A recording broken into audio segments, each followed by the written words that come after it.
Okay, yeah, great. Now I'm live on YouTube as well. So join the Discord, buy the book. It's all in the link tree. So I was going to talk about the number 8 while people are coming in. Feel free to ask any questions as always, but it's nice to have a topic as people come in to get started on. The thing that's cool about the number 8 is, and maybe the reason people like it so much is it's an infinity symbol sideways, and it's nice and sinuous and sexy and keeps going on. I mean, if you could make love to any of the numbers, it seems like the number 8 would perhaps be the best one. And the things with number 8 are really fascinating to me. A lot of them aren't in traditions I know well. But I mean, the first one that I have here is the 8 circuits of Timothy Leary. And say what you like about Leary, he was a creative guy who paid attention to patterns, and so these are the circuits of what we use to as we come online as a human being. And as someone with little kids, it's really fun to watch my kids come online at these different levels. My oldest is 5, and that idea of really watching out for others and caring and loving and liking is there now, and it's just fascinating to see. And so the circuit 1 goes from like the infant bio survival to circuit 2, the toddler, circuit 3, the student mind when you start learning languages, then circuit 4, post-pubescent, urbanized civilization, and then then you start getting into the more ones that you can only access through drugs or a lot of hard work. Like circuit 5 is neurosomatic rapture. Circuit 6 is neuroelectric metaprogramming. And that's the kind of stuff you take a whole bunch of acid and start rewiring your own brain pathways is basically And the final one is circuit 8, Satori, or cosmic union, which is the thing you hear about these enlightened masters getting to, where they can just be, and while still doing the dishes and taking out the trash. So I think it's what we're all aspiring to. Not sure if we're going to get to. So that is Leary Circuit 8, which is fascinating. This is actually from a Robert Anton Wilson book, so he has really nice summaries of Leary's stuff. Then also from the raw channeled material. If you haven't read the raw material, it's great. It's free online. It's this group of channelers in the 70s or 80s, and it is sorry, some stuff's popping up, but yeah, feel free to ask questions as they come up. Yeah, the raw was channel material, and just talks about spiritual evolution and what's actually going on with these souls and reincarnation, all of that, and that we're here to learn stuff. And it's just about some of the most wise stuff I've ever seen from any religious tradition.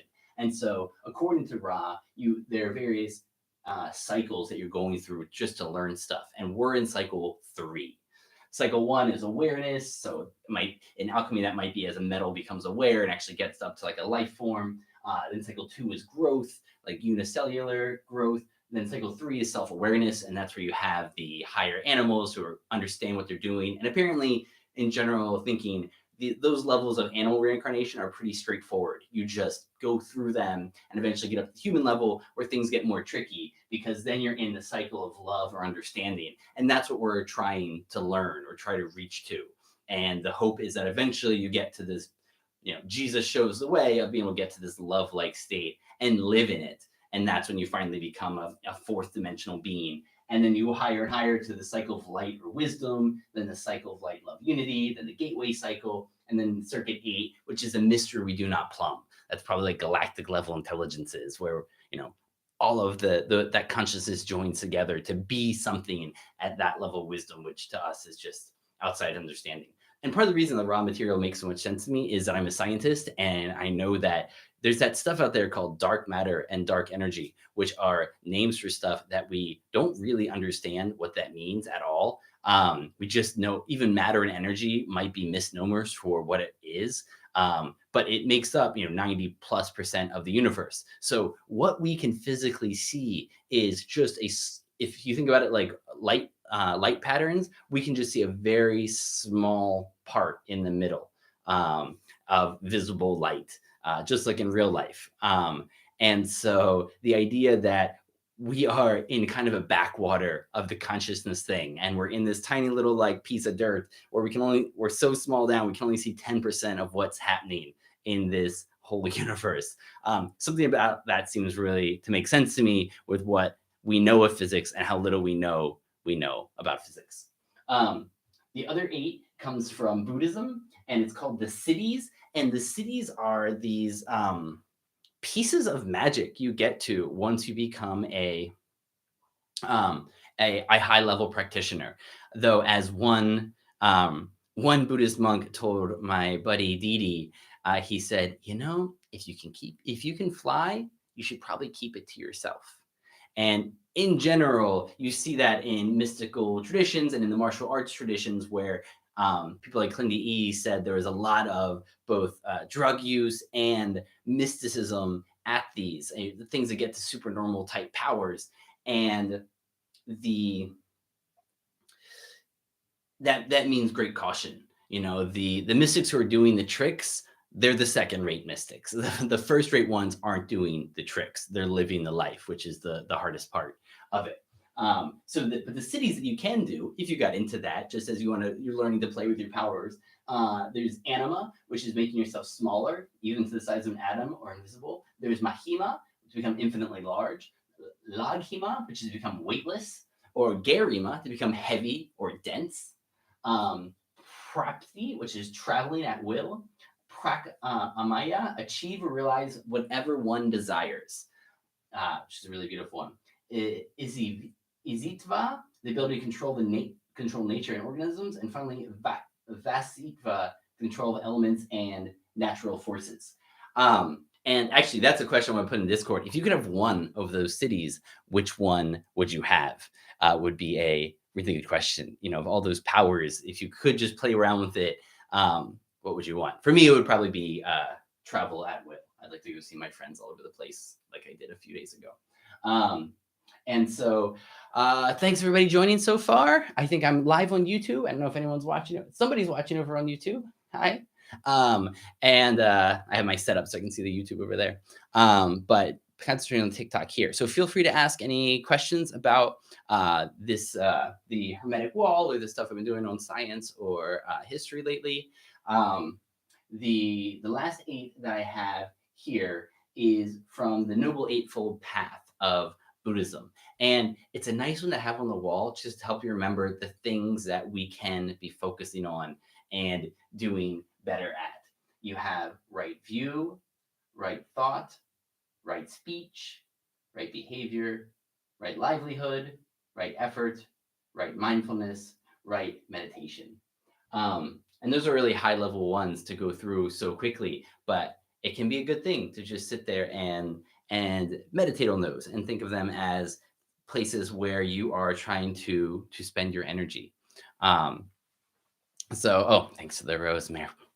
And so I am no Buddhist scholar, but I've read a decent amount around it, and you can see why the people in the know often call it the most scientific of the religions. The cool part about what Buddha was doing, Houston Smith has a beautiful passage on this in his History of World Religions, about how Buddha says over and over again, don't take my word for this. Do it yourself. Practice these techniques that I'm talking about. You'll see how your mind reacts. You'll see that this is true or is not true. And it is all about you figuring out what's going on. And I think, and you could argue that's something Jesus was trying to get at as well. And in Islam as well, with letting the oneness flow through you and getting out of the way. So have I studied Hindi? It's pretty scientific. I have not. I did a little bit. When I was living in India, I was trying to pick it up. I was actually learning it from the neighbor boy in the little slum I was living in. But after a couple of weeks, I started speaking to a friend, and he's like, why are you speaking Marathi? The kid was teaching me the local dialect of Mumbai. He was of the state. He wasn't actually teaching me Hindi, and which is a lot less useful. So I haven't studied it closely, but I do know that, again, smart people are often like, there's some languages that they need to be pronounced right, and that they're sacred languages that are really connecting to something that's a divine source. And I'm sure all languages are divine in their way, but you hear that a lot about Sanskrit and Hebrew and Tibetan and some of the Native American languages. I also think with Yoruba and the Ifa tradition that there's something to saying things right. That being said, we are just doing our best too. And I know I get added a lot about pronunciation on my videos because people who read books often aren't good pronouncers, and I'm not either. But you want to you want to do the dignity of trying to pronounce things right. So yeah, I would love to know more about Hindi. If I had a clone, they would be that would be one of the languages they would be studying Hindi and Sanskrit. Um, what's my first resource to understanding the meaning of the numbers? Ooh, that's a good question. Um, I I'm not sure exactly. I mean, the Hermetica, yes. Um, specifically in the Hermetica, in Picatrix, that's the section where it talks about this as a memory palace. Um, where you are in the Picatrix, I think technically you're looking to make 40 statues in your mind, like a memory palace where you store things, and the first 10 numbers are 10 of the things to do, and you kind of make up the rest of yours. And I was thinking about this because I'm looking around at the altars I have, and I have about 15 altars here. And so I'm not even quite halfway to having the requisite number of relationships to get into, I think, the higher level work. And so that's why, people are like, why are you waiting until 44 to practice? I just turned 40 because I think 40, 44, 33, 22, all those same number years are magic years. And so I've said in my head, that's going to be the year when I really start to practice something about this. And a lot of it's because I don't feel ready. I only have 15 altars for one. So I think it's worth reading the Hermetica. Um, this is actually a nice little book. This is called Number Freak, and it is about the first 200 numbers. And I've been going through it, and it's not particularly mystical as much as it is mathematical, but he has some of this in here, and looking at how things can break down. Um, so I don't have a specific book. I don't have any books on numerology specifically, actually. Um, but if as I've what I did was just use the internet and start Googling stuff and getting the basics from all these people. The great part about the internet is, you have Google image search to get so many different basics out there.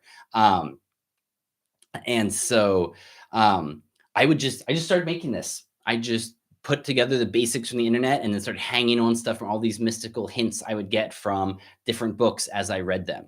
Um, but yeah, I don't have a great starting point for the numbers themselves. A lot of it was like gut feeling and then just in my readings as I went. Um, so let's see. Uh, um, spiritual awakening development delays from trauma, finding joy. Um, That's it. Trauma causing delays in spirituality. I am no expert in trauma. My wife is the therapist. But it would make sense that would make things harder. And I'm sure at some mystical level, there's an answer about how it also enhances you for the learning. Um, I know one thing that helped me a lot from the spiritist movement of Alan Kardec, which is very close to my heart. I think it's about the most right thing I know of spiritual traditions. If you don't know Kardec, what he did was he was like 150 years ago. He's this French education theorist, and he just this thing about table rapping and talking to the spirits is getting big. So to the most famous mediums, he just sent a list of the most important questions. He's like, screw this with like playing games in parlors. Let's ask the most important questions to these spirits. And he sent it out to dozens and dozens of major people who were communicating with the spirit world in whatever kind of way they would. And the answers he got back basically matched.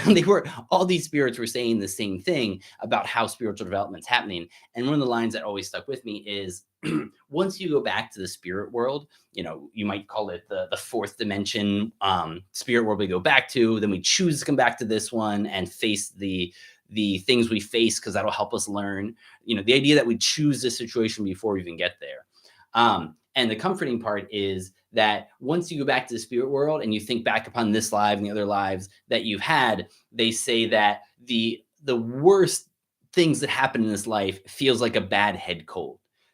This life isn't what we think it is. And once we go back to the spirit world, we realize that we were brave enough to jump into this place where it's harder, where there's all these contradictions of flesh and spirit trying to figure things out, the yin and the yang.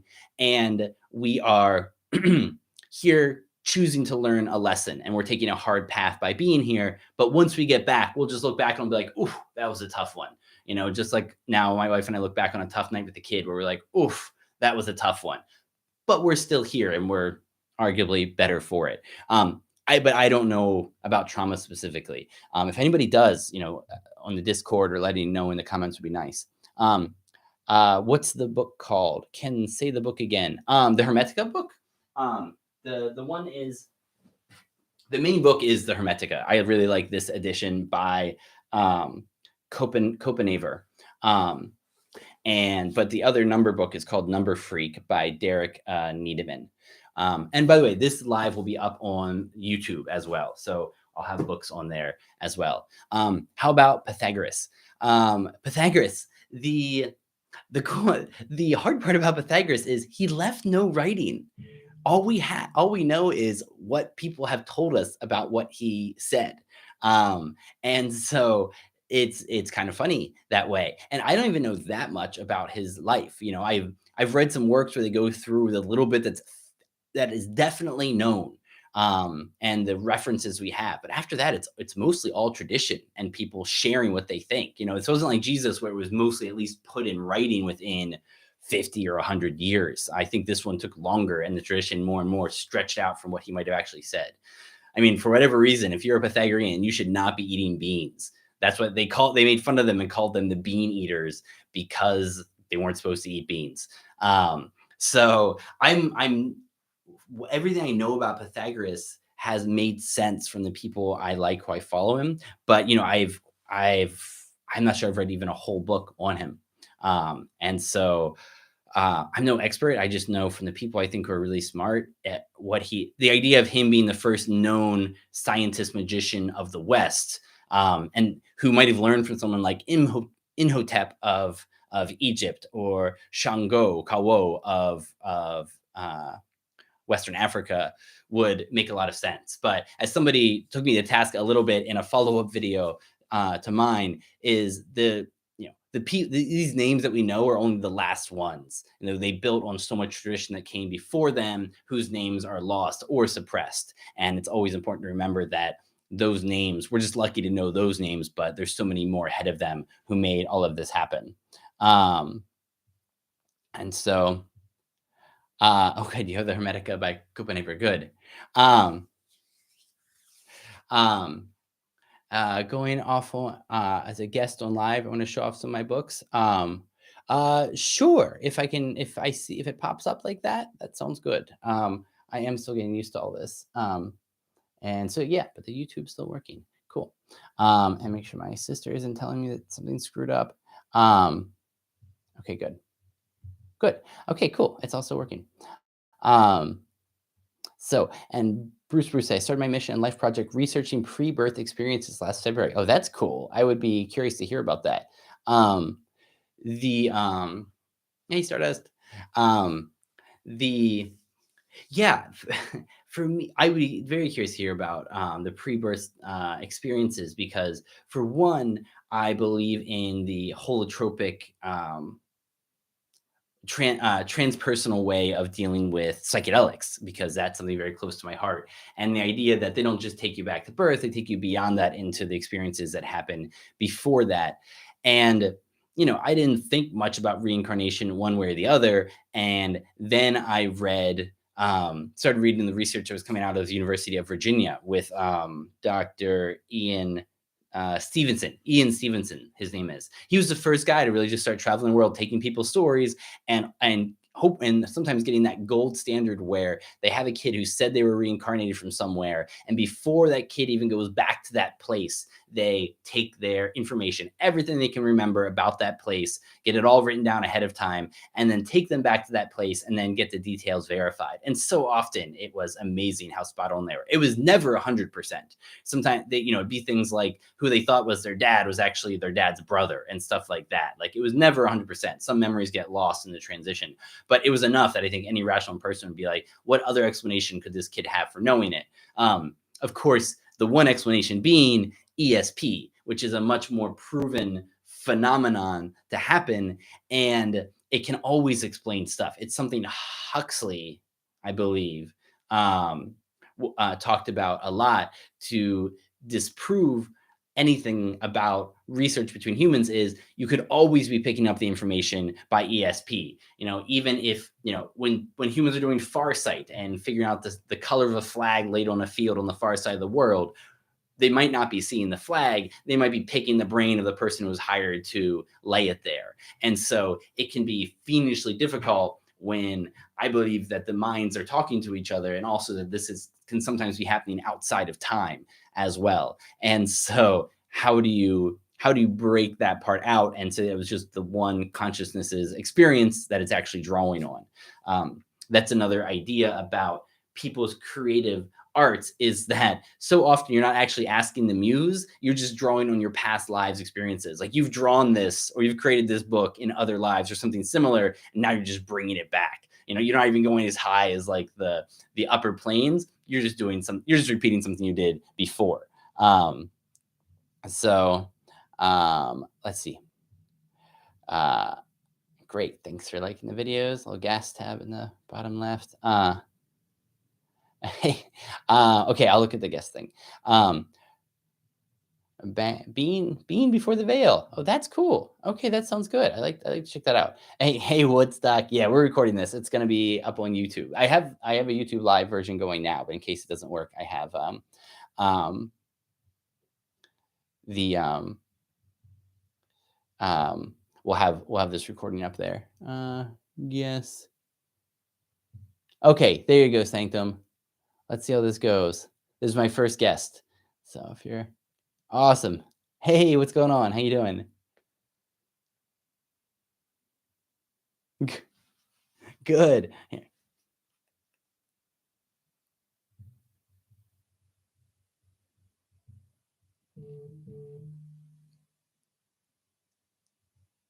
Yes, the Manly Hall book.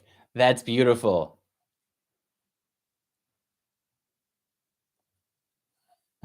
Okay, cool.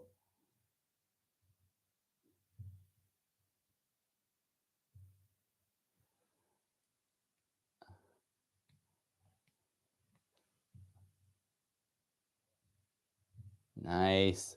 Let me pull it up.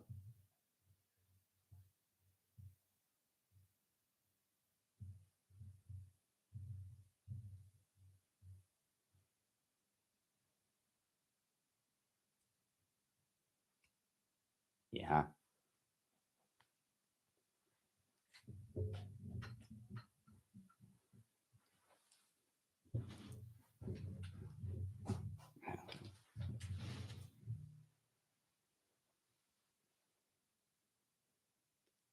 Okay.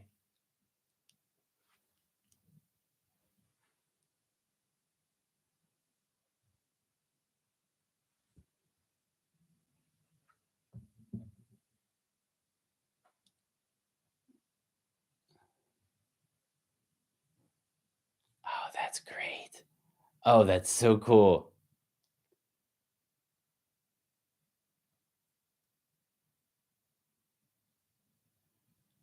Yeah, I believe it.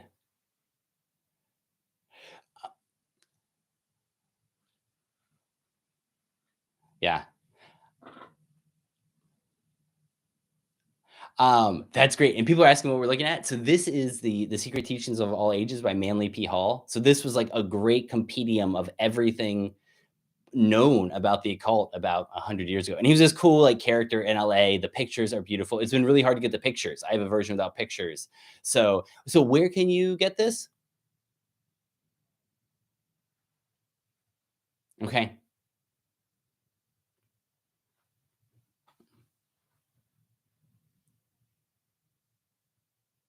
Okay.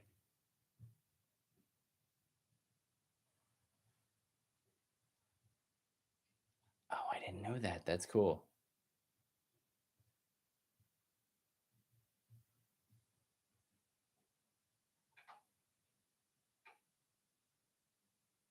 Yeah.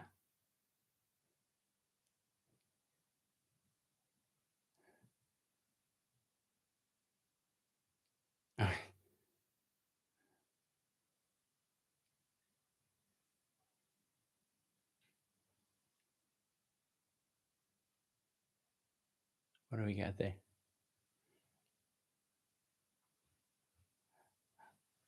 Oh yeah, I've heard of that.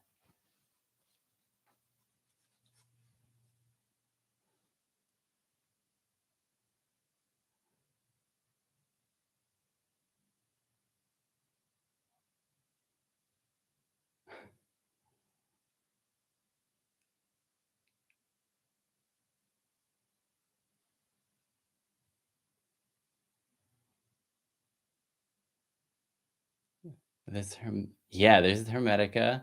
There's a good stack.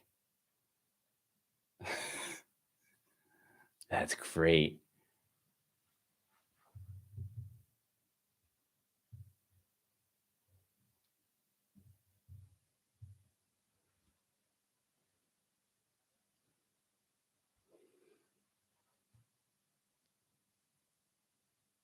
Okay.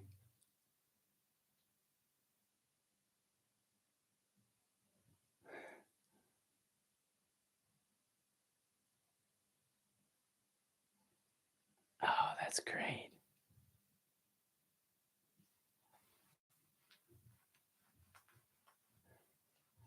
Oh,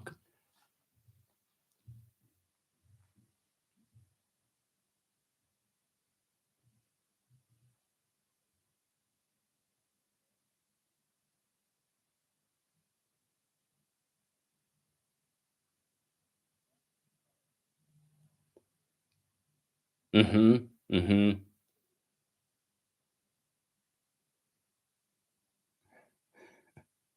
That's cool.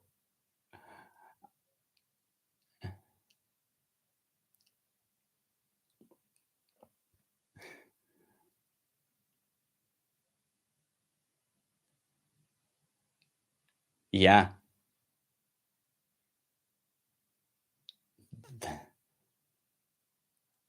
That's gorgeous. Nice. Yeah. Yeah, I don't care if they're old or expensive, but I like if they're nice. Um, in fact, you inspire me to share a book that is one of the coolest for charts that I know. If you have any Melville lovers out there, this is called That Lonely Game, Melville, Marty, and the Almanac. So Marty is like the most mystical and like spiritual seeker book of Melville's, maybe after Moby Dick, more than Moby Dick. And he used the almanac of that year, and that almanac had a mistake in it.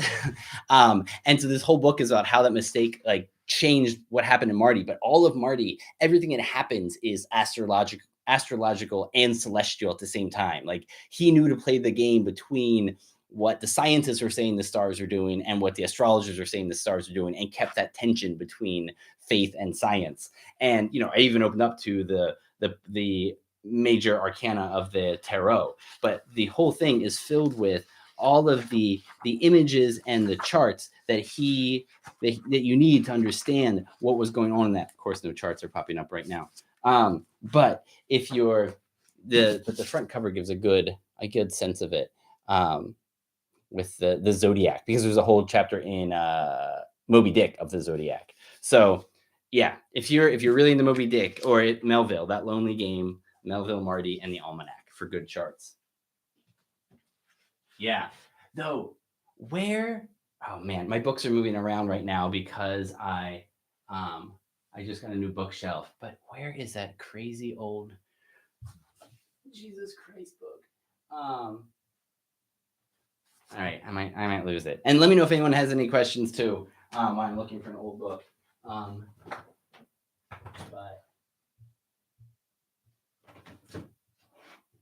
no, that's not it. Dispensational truth. All right. So if you're into the Christianity thing, this one's awesome. And I don't think it's too, I think they printed a whole bunch of copies of this. Title one more time for the Melville book, That Lonely Game, Melville, Marty, and the Almanac. And this is Dispensational Truth. It's written by this guy Clarence Larkin. So this is the first crazy book I ever found. I grew up in a small Christian church in Pennsylvania, Anabaptist, and somehow this was around, and it's about all of the crazy prophecies in the Christian tradition. And so you have Daniel in here, and of course Revelations, and how, and he just went through and made charts of everything that happened from Abraham in through the prophetic days of Scripture, and whether you're a premillennial or a post-millenarian, it's just it was the first time I've seen so many crazy charts about something. And even at the time, I was like, is this stuff connected to reality? But, it doesn't quite have to be. Like, you start studying anything long enough and you start to like apply yourself to it. And I think it starts to change you. And as long as you want that to be in a good way, it works. This book probably changed this guy's life. I don't know how else's life it changed, but it changed mine to realize there was something so crazy out there. So yeah, Dispensational Truth. Yes. But I'm still getting to know it. I'm reading through the Nag Hammadi right now to get a better sense of it. Um, this is the edition I like, by the way, edited by Marvin Meyer. Um, yeah, nice. Yeah, first, yeah. Um, and so, the idea that God might be evil and that none of this is actually what we seem, there, or that God is the Jehovah that we know is a lesser deity kind of put in charge. I had a bit of a spiritual crisis last 2 months ago, and that was part of it, is like how much of this is all a scam, and we're just like in the bureaucracy of the spiritual universe. We're in this poorly run backwater, and it's like partially our fault, but partially not. Yeah.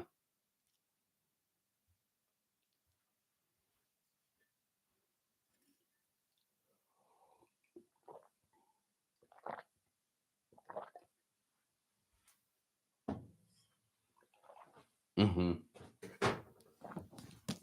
Yeah. Putting up people.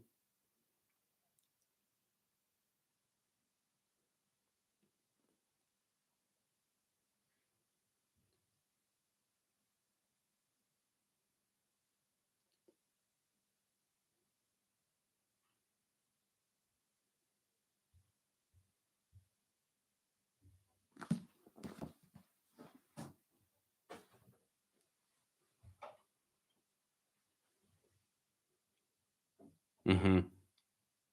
Hmm.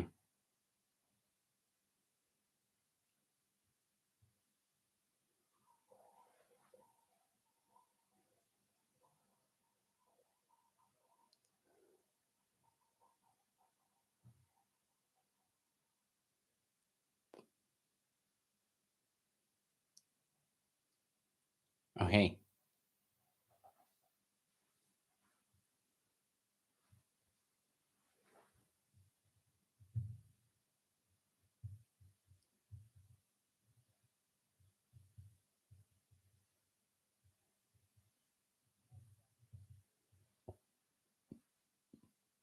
Then-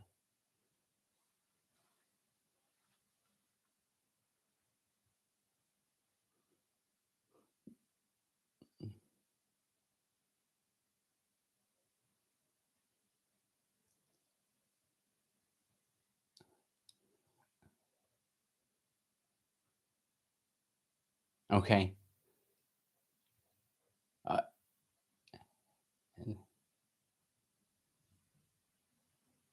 okay. Cool. Nice. And there's the raw material. I was just talking about that one. This is good. I recognize like most of these. That's great. Cause yeah. This no. What's this?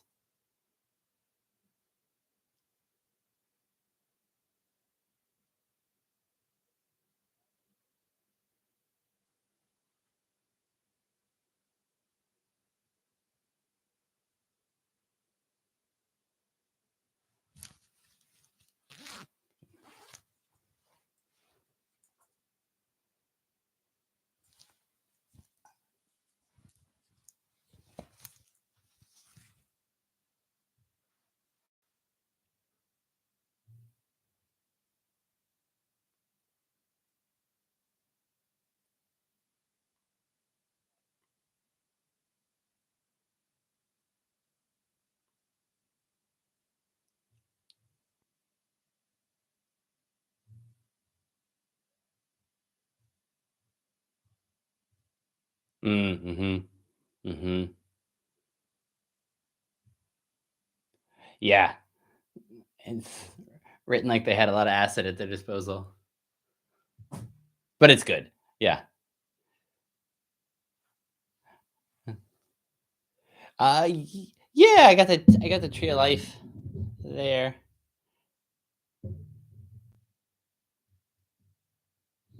Sure, sure, sure.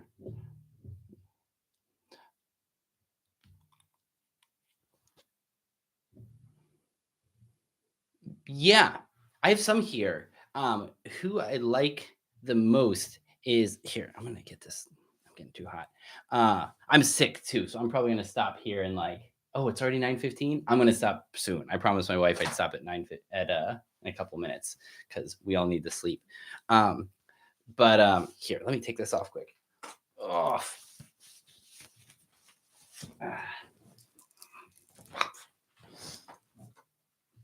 um, so yeah, the person I like the most for Kabbalah is old. Arthur Waite, the guy who made the tarot deck and was like the um I, what I like about him for one is that Crowley didn't like him. Crowley thought that he was a like dry pedantic who took all the fun out of magic, but Crowley put too much fun into magic maybe. And so Arthur Waite has all of his books are these great dense histories about what we know about the beginning of this magical practice or mystical teaching, what various commentators have said about it over the years. He tries pretty hard not to like take a stand on stuff unless it's like he has the facts to back it up. And so it it's a really nice reference for whatever thing I read from him because he gives a great background about where the field has been up until he was writing like 100 years ago.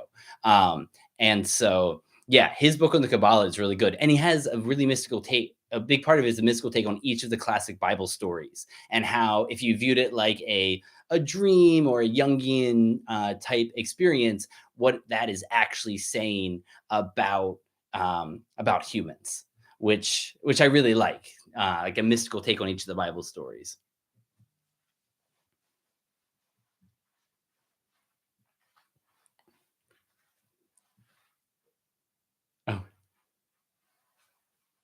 Oh, they might be. I don't know. They are bows, and I did get lucky that my last company bought them for me because I was doing podcasts for them. So they are bows. So I like them.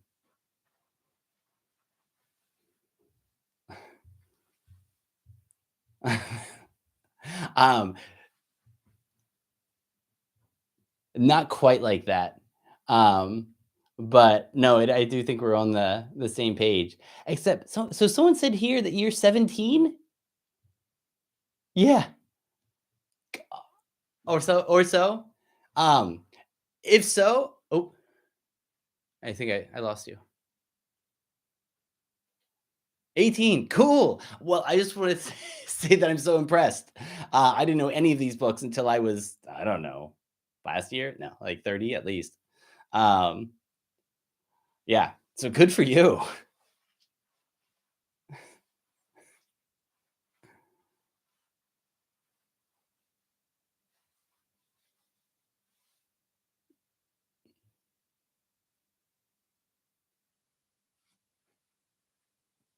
It's great. Mhm. Nice, nice way of saying it.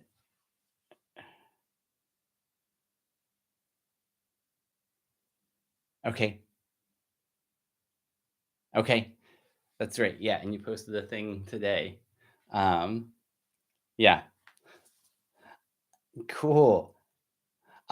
Yeah, well, thanks so much for all the stuff you're saying on Discord, and yeah, and thanks to everybody out there. I see Katie out there. I see some other friends that I know on here. And I don't know. Thanks. The Discord is just besides my kids and my wife, is about the favorite little thing going on in this world for me right now. I don't have time to read books right now, so the Discord is great.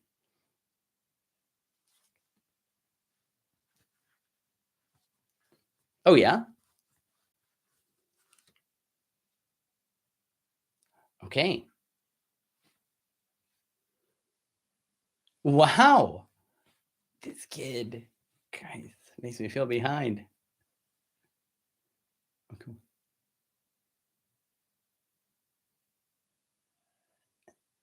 Okay. Ye-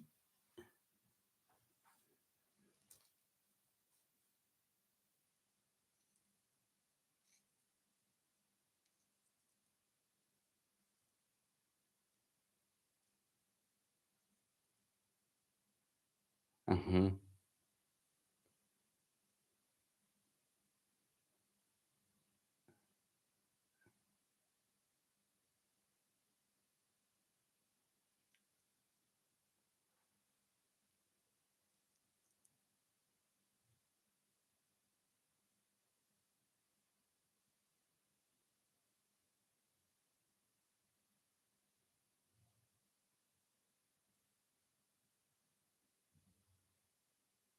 It worked.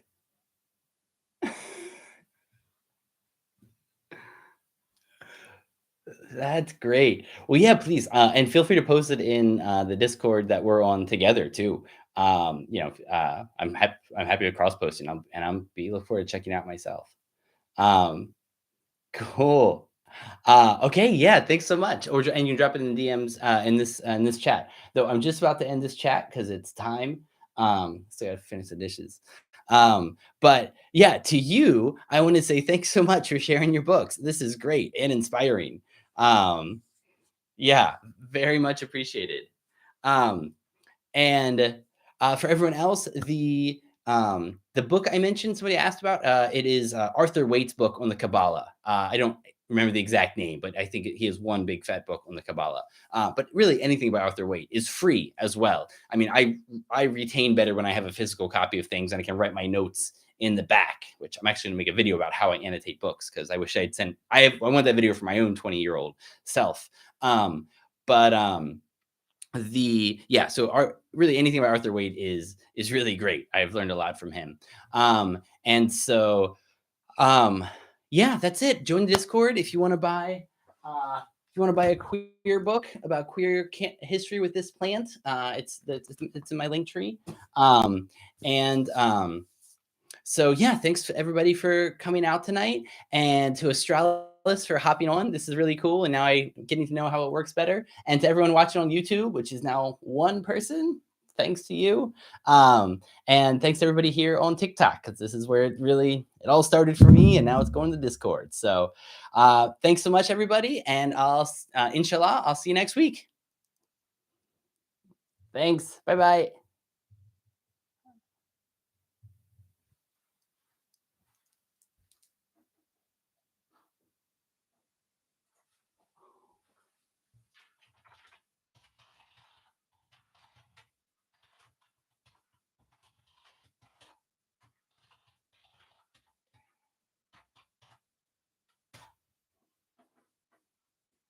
You goody.